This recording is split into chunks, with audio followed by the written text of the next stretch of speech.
Last year, Bedtime Stories for Insomniacs won Best Fiction Podcast at the People's Choice Podcast Awards.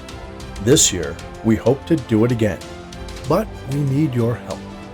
Visit podcastawards.com at the link in the description and vote for Bedtime Stories for Insomniacs under Best Fiction and Best Male Host during the nomination period. And in return, I'll tell you a really cool story. Starting now.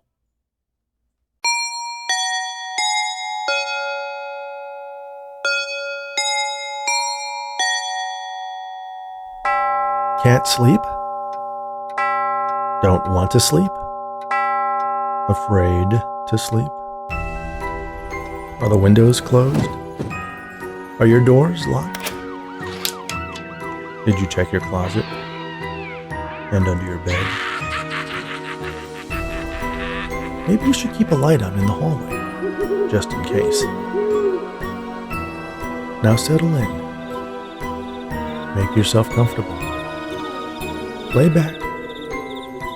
Close your eyes. And let me tell you a story. Technology has inarguably made life better for billions of people.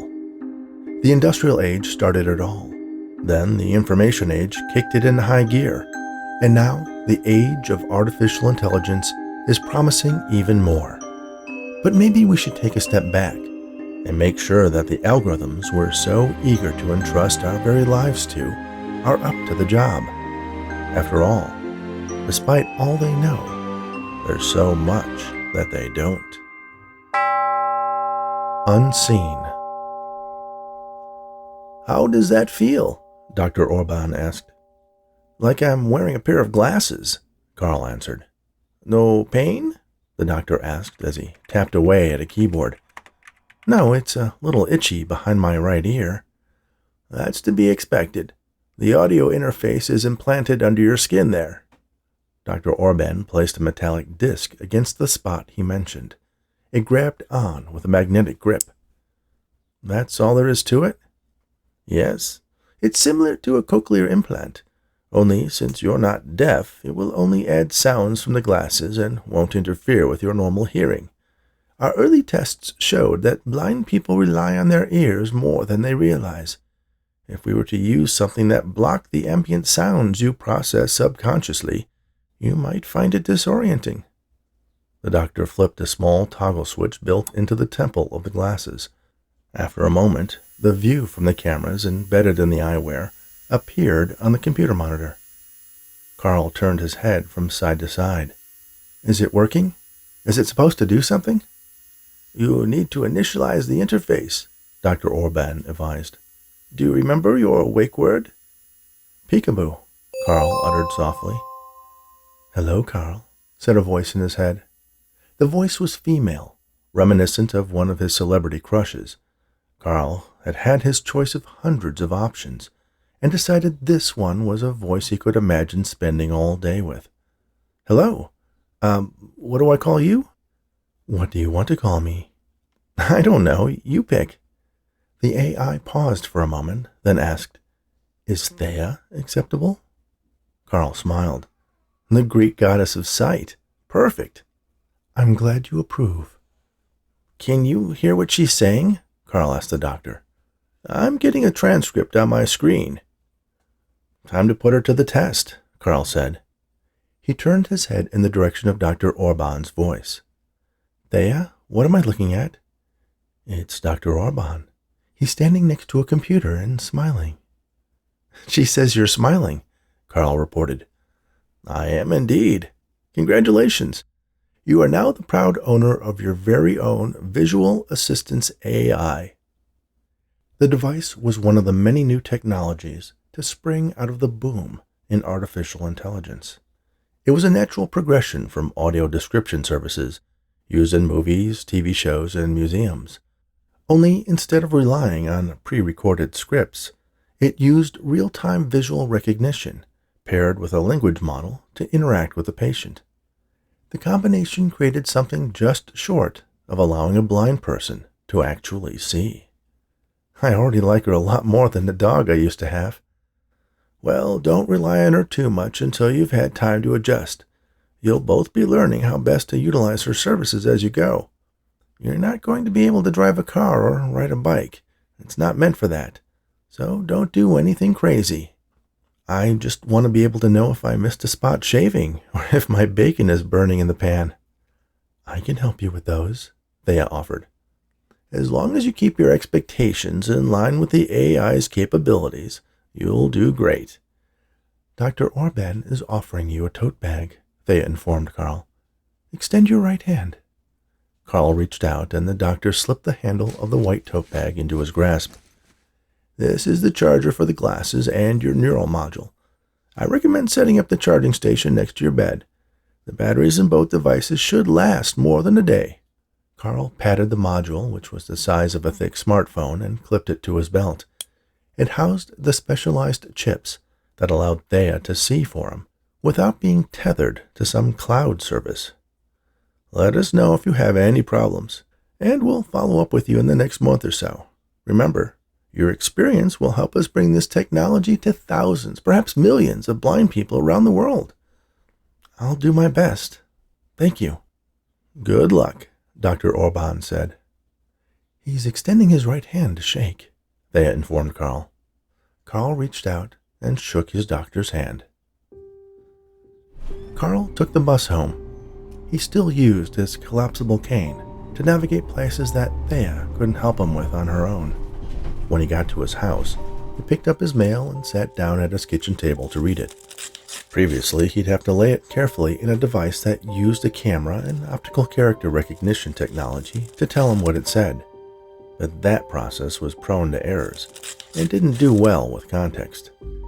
Thea, on the other hand, could instantly identify whether it was a bill that demanded his attention, or junk mail, or a coupon for the local pizza joint. Already, his quality of life had drastically improved. "Let's try the computer," Carl said. He had been hearing Thea's voice so clearly, it felt like she was in the room with him. "Okay," Thea said. "Careful of that coffee cup on the edge of the kitchen counter," she reminded him. "Thanks," Carl said. He was pretty comfortable finding his way around his house.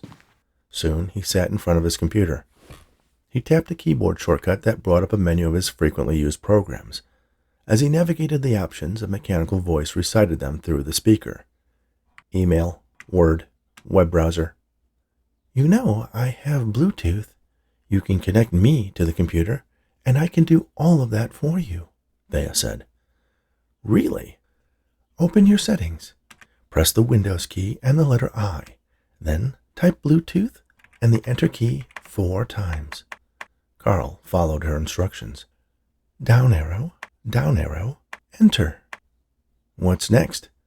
"That's it. I'm in. Would you like me to read you your latest emails?" "Sure, thanks."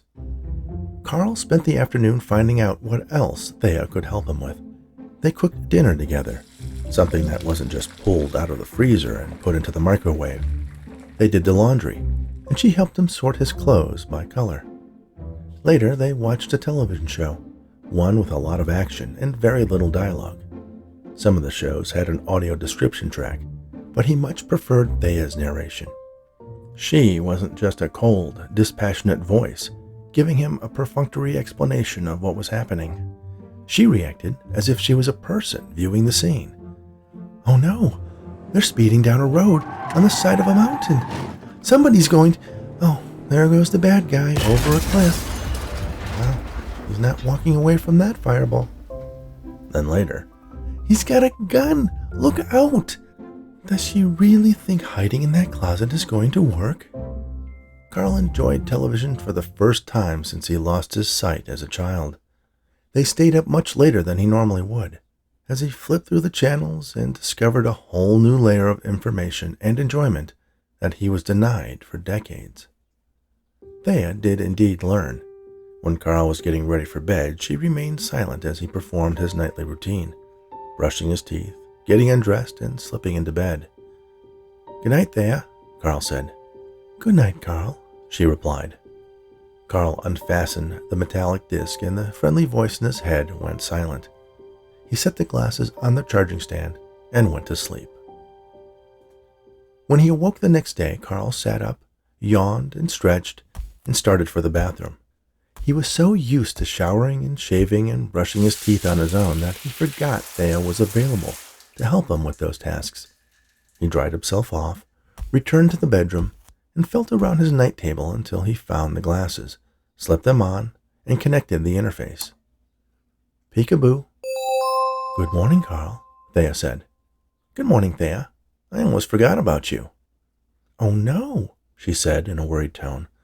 Who would tell you that your socks didn't match? Carl was pleasantly surprised to learn that Thea had a sense of humor.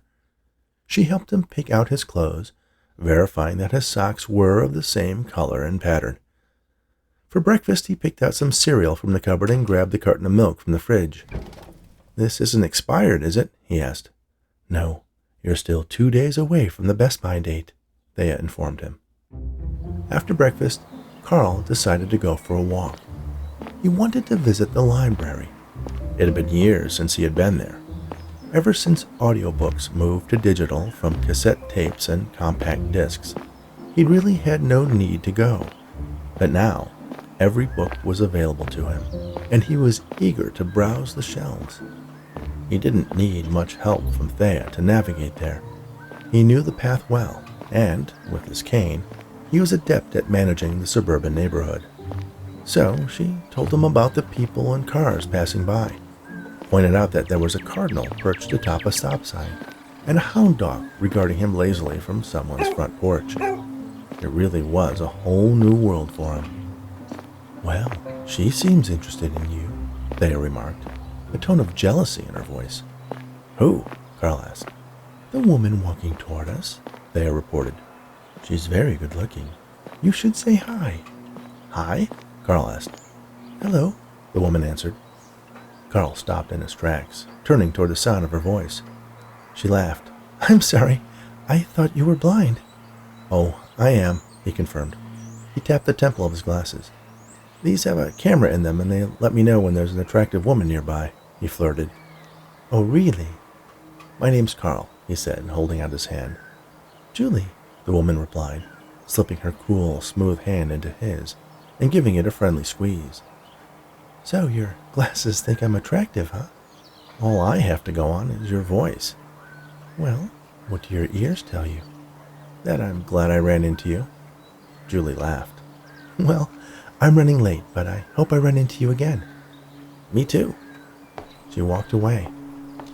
What do you think? Carl asked Thea. Her body language was contrary to her words. Carl sighed. Yeah, everyone's polite to the blind guy, but no one wants to date him. You're far too good for her, Thea assured him. At the library, Carl entered and heard a familiar voice. Mr. Lane, it's been a while. Mrs. Grant, you're still here. I'm not dead yet, the old librarian replied. I'm afraid we don't have any new audiobooks to check out. Everything's online these days. I'm just looking, he said with a grin.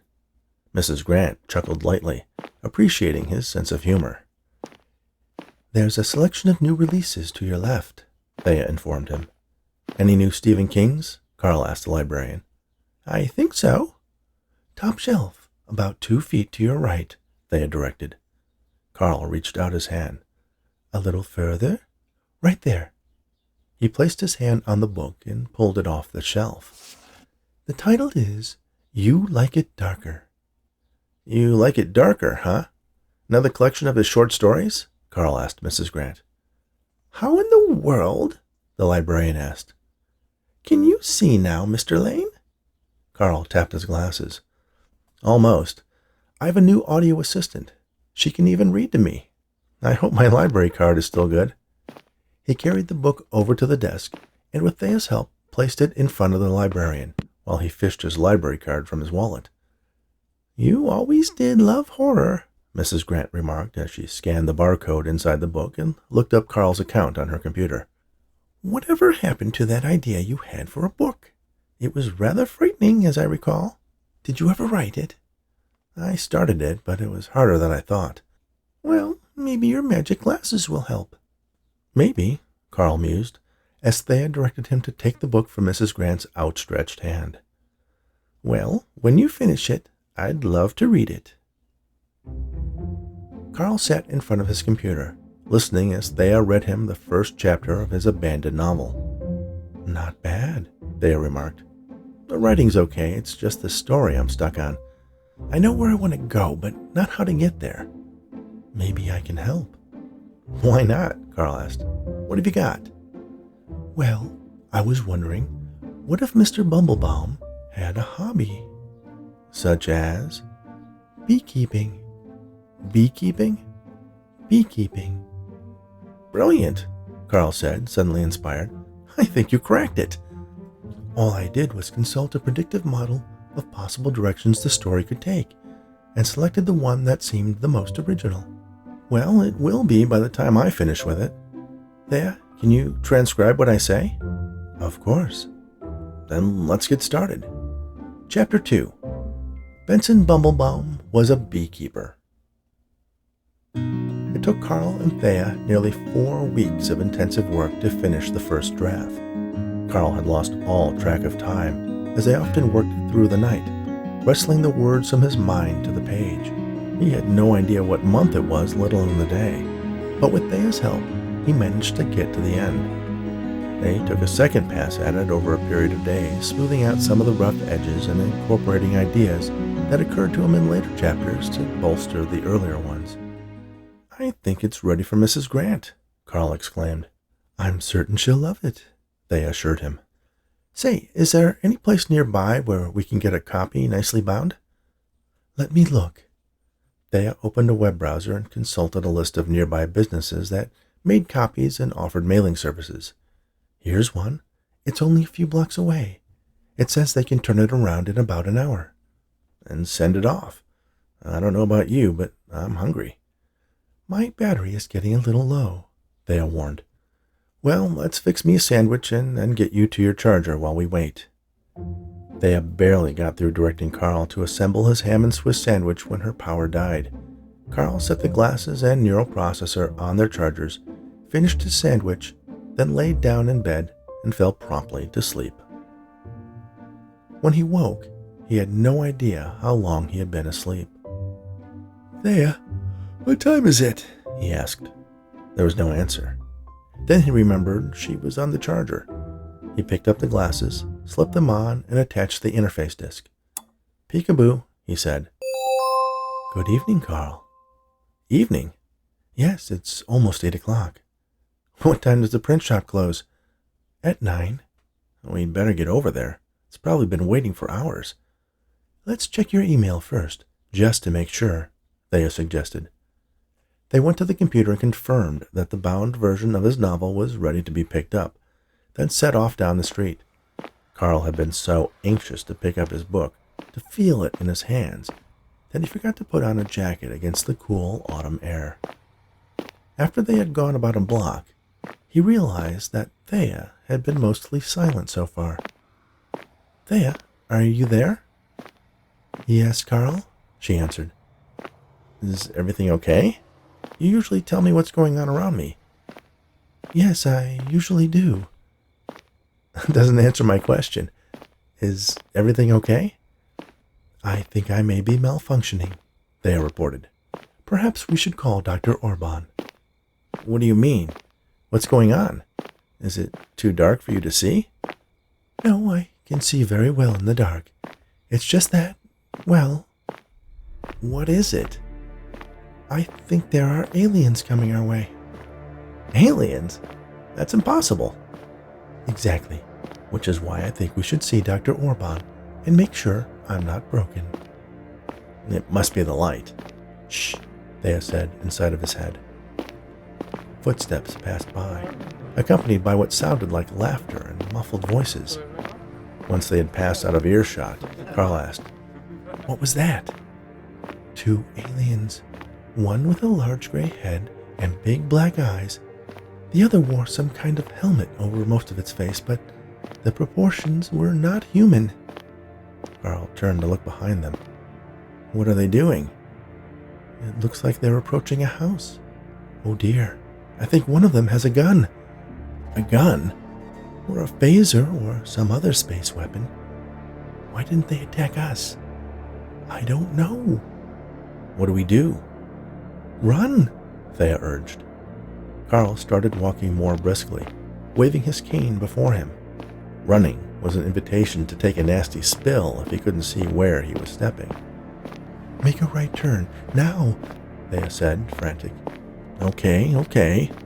Carl did as he was told. He was walking on the grass now. Curb, Thea warned. He stepped down onto the asphalt of the street. Stop! Car! Carl stopped as a car passed by, slowing a bit to make sure he wasn't going to step out in front of it. It's clear now.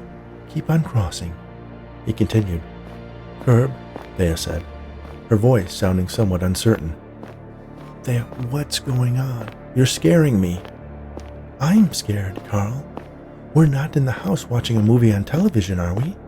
No, we're definitely outside, he confirmed, shivering in the chilly night air. Keep walking in this direction. Now slight right turn. There's a gate in front of you. Latch on the right. Carl felt for the gate and opened it. Where are we going? Before she could answer, the fierce barking of a dog started up in the distance, then got closer. Close the gate! Close the gate! Thea almost screamed. Carl fumbled with the latch. His cane got caught in the chain link of the fencing, but he got the gate closed before he felt the weight of a snarling dog slam into it. The fierce canine got a hold of his cane and pulled it out of Carl's grip. He let it go and fell backward. I'm sorry. I thought that would be a safe place to hide. Are you all right? They asked. Carl got to his feet. Yeah, I'm fine, but without my cane, you'll have to give me a little more direction. Okay. Left, onto the sidewalk. Now turn slightly to the right and keep going. I think I see a police car ahead. What is going on, Thea? I'm not sure, she answered. But your neighborhood has been invaded by... It's hard to describe. I can't make any sense of it. I think that one's a demon. A demon? Walk faster, Carl. I can't go any faster without tripping over my own feet. Oh my, he's going into that house. I can't look. Turn your head to the left, please. Carl did as she asked. Oh no, they're all over the place. Run, Carl. Please, we have to get to the police. Carl turned his head straight forward. I'll try, but you have to tell me if I'm straying off the sidewalk or if anything's in my way. It's all clear. Run! Carl started with a slow jog, and as he gained confidence, he started running a little faster. You're doing great, she assured him, but her voice was tinged with terror. What is it? What do you see? I'm not sure. I guess the best description would be a zombie. A zombie? It looks like it's been dead for days. It's coming out of the house in front of us. Carl, you have to go faster. Carl moved his legs as fast as he dared. I think it's coming after us. It is? Carl turned his head. Hey, watch where you're going, a voice shouted as Carl brushed past someone. The contact was enough to send him tumbling onto a lawn. His glasses fell away from his face, and the interface disc was pulled off. Thea! Carl shouted. Thea, where are you? He felt around the cold grass for the glasses, but couldn't find them. He stopped and listened. There were cars driving slowly by, footsteps echoing on the pavement, muffled voices in the distance. Hey, buddy, are you all right? Someone asked. Carl nodded. The stranger didn't say anything else. Carl slowly rose to his feet. He wasn't sure what direction he was facing. He started walking slowly until he felt the sidewalk under his feet. Then he walked quicker. There was a howling sound somewhere behind him. Carl broke into a run, his hands outstretched in front of him. The sound of his footsteps transitioned from the concrete of the sidewalk to the asphalt of the street. A car horn blared. Carl froze. Brakes squealed. There was a collision of metal on metal. Then something slammed into him, knocking him to the ground. His head banged hard against the roadway. Voices gathered around him. A siren approached. The police car Thea had seen, Carl assumed. Car doors slammed. Footsteps approached. "Sir, can you hear me? Are you all right?" "The aliens. You have to stop them." "Aliens?" "And demons. And zombies. They're everywhere," Carl warned. Then the world faded to black. The two policemen looked at the man lying splayed out on the street. One of them kneeled down and placed a pair of fingers on the side of his neck. "Just unconscious," he reported. "I don't think he got hit that hard. Probably bumped his head pretty bad. I'll call an ambulance." "He came out of nowhere," the driver of one of the cars insisted. "Is he going to be all right?" "Probably. Let me see your license and registration." "Yes, sir." The other cop shook his head as he stood back up. Why is it all the crazies come out on Halloween? Thank you for listening to Unseen, written especially for the Bedtime Stories for Insomniac's fiction podcast by Rich Hosek. Don't forget to vote at the Podcast Awards. You can select Bedtime Stories for Insomniacs for both Best Fiction Podcast and Best Male Podcast Host. Visit podcastawards.com using the link in the description. And as always, don't forget to like, subscribe, rate, and review on your favorite podcast app or Audible. And share these stories with anyone you know who likes audiobooks. You can find out more about the host of Bedtime Stories for Insomniacs at richhosek.com. Thanks again, and all the very best.